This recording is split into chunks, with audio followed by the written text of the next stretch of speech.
Halo teman-teman, apa kabar? Kali ini kami dari kelompok Filsafat Pendidikan akan membahas suatu materi mengenai filsafat pendidikan. Kali ini kita akan fokus membahas mengenai peran filsafat Pancasila dalam pendidikan di Indonesia. Sebelumnya teman-teman tahu nggak sih apa itu filsafat pendidikan, dan filsafat Pancasila? Filsafat adalah berpikir secara mendalam dan sungguh-sungguh untuk mencari kebenaran. Nantinya filsafat ini akan bisa menyelesaikan permasalahan yang ada pada kehidupan manusia. Filsafat pendidikan adalah pemikiran yang mendalam tentang pendidikan berdasarkan filsafat. Jika tadi kita katakan filsafat dapat menyelesaikan permasalahan, maka filsafat pendidikan ini diharapkan bisa menyelesaikan permasalahan mengenai pendidikan. Kita tahu bahwa Pancasila adalah dasar dan ideologi bangsa Indonesia yang mempunyai fungsi dalam kehidupan bangsa dan negara Indonesia. Pancasila sebagai pandangan hidup dan Pancasila sebagai tujuan bangsa. Filsafat Pancasila dapat memberikan pengetahuan dan pengertian ilmiah, yaitu tentang hakikat dari Pancasila, di mana hakikat ini nantinya akan membawa bangsa Indonesia lahir dan memiliki cita-cita atau ideologi bersama.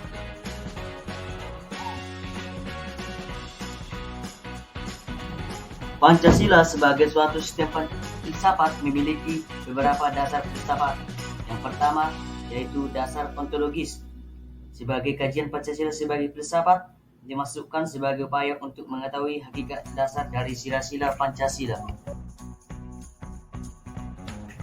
Yang kedua adalah dasar epistemologis filsafat Pancasila yang dimaksudkan sebagai upaya untuk mencari hakikat Pancasila sebagai suatu sistem pengetahuan. Yang ketiga ada dasar aksiologis filsafat Pancasila, yaitu nilai-nilai yang terkandung dalam Pancasila pada hakikatnya juga merupakan suatu kesatuan. Berikut prinsip-prinsip filsafat Pancasila. Yang pertama, kausa materialis, yaitu kausa yang berhubungan dengan materi atau bahan. Dalam hal ini, Pancasila digali dari nilai-nilai sosial budaya yang ada dalam bangsa Indonesia sendiri. Yang kedua adalah kausa formalis, yaitu kausa yang berhubungan dengan bentuknya Pancasila yang ada dalam pembukaan Undang-Undang 45 yang memenuhi syarat formal. Yang ketiga adalah kausa efisiensi, yaitu kegiatan BPUPKI dan PPKI dalam menyusun dan merumuskan Pancasila menjadi dasar negara Indonesia merdeka. Yang keempat adalah kausa fidelis, yaitu tujuan diusulkannya Pancasila sebagai dasar Pancasila negara memiliki Indonesia inti merdeka atau esensi sila-sila yang meliputi ketuhanan, yaitu sebagai kausa prima, kemanusiaan yaitu makhluk individu dan makhluk sosial, kesatuan yaitu kesatuan memiliki kepribadian sendiri, kerakyatan yaitu unsur mutlak negara, harus bekerja sama dan bergotong royong, dan yang terakhir ada keadilan yaitu memberikan keadilan kepada diri sendiri dan orang lain yang menjadi haknya masing-masing. Filsafat pendidikan di Indonesia berakar pada nilai-nilai budaya yang terkandung pada Pancasila. Nilai Pancasila tersebut harus ditanamkan pada peserta didik melalui penyelenggaraan pendidikan nasional dalam sebuah level dan jenis pendidikan. Ada teori mengenai perkembangan manusia dan hasil pendidikan, yakni sebagai berikut. 1. Empirisme, bahwa hasil pendidikan dan perkembangan itu bergantung pada pengalaman yang diperoleh anak didik selama hidupnya.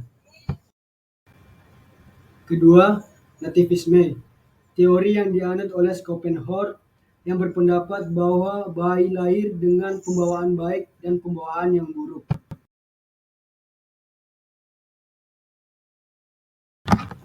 Ketiga, naturalisme, dipelopori oleh J.J. Rousseau. Ia berpendapat bahwa semua anak yang baru lahir mempunyai pembawaan yang baik, tidak seorang anak pun lahir dengan pembawaan yang buruk. Keempat, dipelopori oleh William Stern yang berpendapat bahwa anak dilahirkan dengan pembawaan baik dan buruk. Aristoteles pernah berkata bahwa tujuan pendidikan sama dengan tujuan didirikannya suatu negara. Sama halnya dengan Indonesia, pendidikan selain sebagai sarana transfer ilmu pengetahuan, sosial budaya juga merupakan sarana untuk mewariskan ideologi bangsa kepada generasi selanjutnya, di mana ideologi bangsa kita adalah Pancasila yang menjadi dasar dan mempunyai fungsi dalam hidup dan kehidupan bangsa dalam bernegara. Pancasila dengan sistem pendidikan ditinjau dari filsafat pendidikan, bahwasanya Pancasila pandangan hidup bangsa yang menjiwai dalam kehidupan sehari-hari. Karena itu, sistem pendidikan nasional Indonesia wajar apabila dijiwai, didasari, dan mencerminkan identitas Pancasila. Cita dan karsa bangsa Indonesia diusahakan secara berlembaga dalam sistem pendidikan nasional yang bertumpu dan dijiwai oleh suatu keyakinan, pandangan hidup, dan filosofi tertentu. Inilah dasar pikiran mengapa filsafat pendidikan Pancasila merupakan tuntutan nasional dan sistem filsafat pendidikan Pancasila adalah subsistem dari sistem negara Pancasila. Pancasila adalah falsafah yang merupakan pedoman berperilaku bagi bangsa Indonesia yang sesuai dengan kultur bangsa Indonesia. Pendidikan karakter memang seharusnya diambil dari nilai-nilai yang tergantung dalam Pancasila, agar tercipta manusia Indonesia yang cerdas, berperilaku baik, mampu hidup secara individu dan sosial, memenuhi hak dan kewajiban sebagai warga negara yang baik, serta beriman dan bertakwa kepada Tuhan Yang Maha Esa. Semuanya telah mencakup filsafat pendidikan Pancasila yang mempunyai ciri yaitu integral, etis, dan... Oke teman-teman, sampai di sini video pembelajaran kita kali ini. Ada pesan dari Panglima kami yang berupa salam penutup. Dia berkata bahwa sekian video pembelajaran kita kali ini. Jika ada pertanyaan silakan disampaikan nanti. Karena sekarang dia tidak butuh pertanyaan, butuhnya hanya perasaan.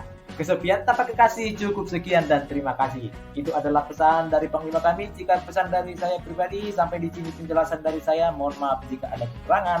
Kalau ada kelebihan itu hanya perasaanku pada pribadi. Asik aja.